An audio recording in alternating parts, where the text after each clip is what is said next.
Hello everybody, welcome to my kitchen for 10 action-packed minutes of how to make a feast for a king action. Oh yeah, I'm going to come off some of my recipes today, people. You know, and I don't do that easily. I ain't just standing upright.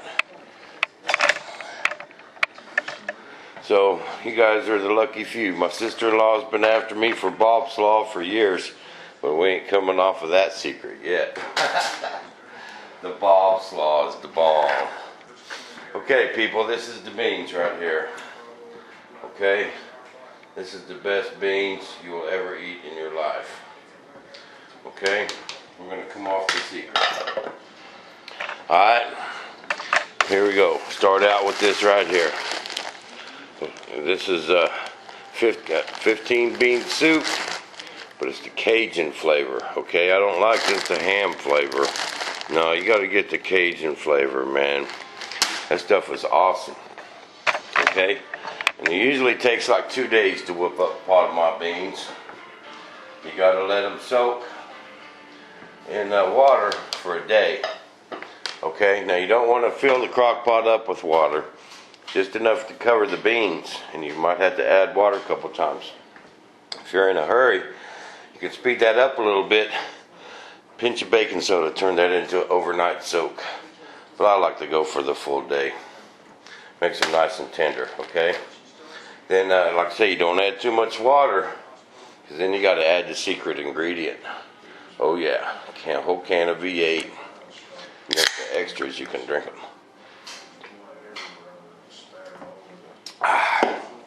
Love that stuff. Okay. Then you take a can of Rotel diced tomatoes and jalapenos. Okay, but I get them mild because the family don't like things as hot as I do. I like them hot and spicy, baby. But we toned it down a little bit for the family. So 1 can of Rotel diced tomatoes with jalapenos, mild, and then 1 can of diced tomatoes with green chilies, okay? Then you throw in a couple big old ham hocks and let that dude cook for about 8 hours. And man, that is just the best pot of beans you'll ever eat right there. We're making them kind of as a side dish today because we got a whole house full of people coming. We're going to have 20, 25 people here coming today, people. Okay, now we're coming to the brisket, okay? For years I've fought brisket. I love brisket. Love the flavor of the meat. But, hold on a second.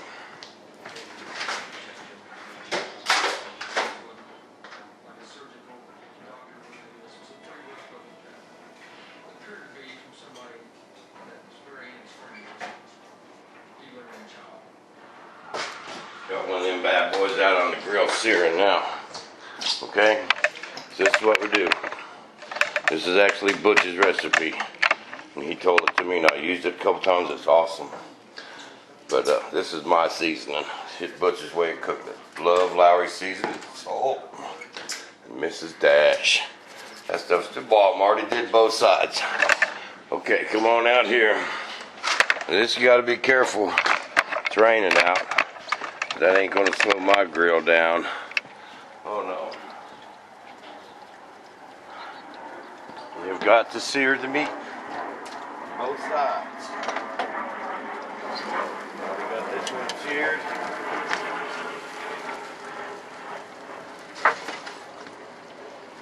That's ready. Okay, now we gotta put this one in there.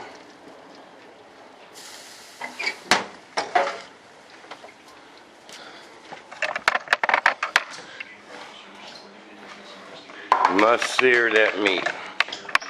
That's a necessity. Okay.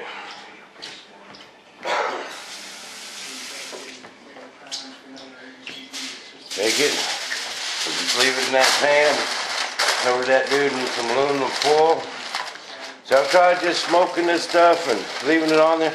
And it always comes out too smoky flavored and tough. You know, and I don't know how them other guys do it. I really don't. But this way is awesome. Throw that dude right there on the smoker. Just like that. Leave it alone. I'm at about 180. It'll get up there. I've been opening that door and cooling off a little. Well, about 200, 180, 200. It don't take but a couple minutes per side. That just seals in all them juices, man. And that stuff is the bomb. You don't even need a knife to cut it. Actually, you gotta let it set. When you pull it off the grill after about 6 hours, you actually gotta let it set at room temperature for about an hour, or it just falls apart when you're cutting it. And it turns out really awesome. Okay, let's take the camera back inside and we'll get to the most important things. Oh yeah, we got a couple racks of ribs and some hot links in the fridge. But I don't smoke my ribs. I do not like smoked ribs. I like them grilled. So I'll grill them bad boys up. Almost when people start getting here, I'll throw them on the grill and just grill my ribs. Okay, that dude's probably done searing now.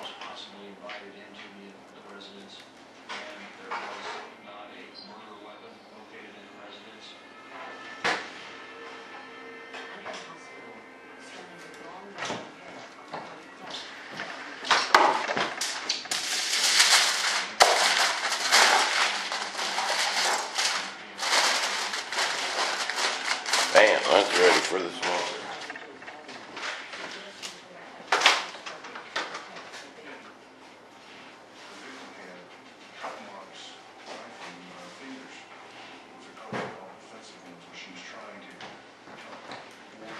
We got a bunch of corn on the cob. This is farm grown stuff. This is not grocery store stuff. This is awesome, people. This has been soaking all night long. I'm going to throw it up on the top rack in my smoker. It'll be awesome. Okay. Now we're getting to the tater salad. Okay, I boiled my tater salad. I boiled my eggs a little longer than most people. I don't like the hard eggs. I mean the hard potatoes. Okay, I like them to where you can actually mash them if you wanted to. You got to be careful when you're stirring it. But I cut them in different thicknesses, so that one will become mashed, you know, and then the thicker ones will stay a little firmer, you know. And then I take a dozen eggs, people, in that big old pot. I like to leave them in big chunks. Just break them up like that. Okay. This was my mother's recipe, the eggs part. I just added something to it and made it awesome, made it mine. You know what I mean? You gotta be careful stirring this. You don't want to over stir it.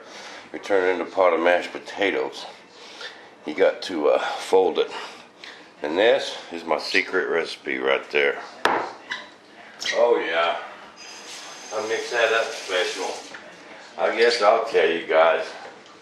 I just make up a pack of this Hidden Valley Ranch. Okay, just like ranch dressing, man. This stuff is the bomb too. But I mix it up with mayonnaise and milk, just like the pack says. My mom used to add mayonnaise and then add milk to make it kind of creamy. Just dump it all in there. Whole thing of ranch dressing. I'm getting low on mustard. Deb went to the store. Oh yeah, we use that half Gildan spicy mustard and half regular mustard.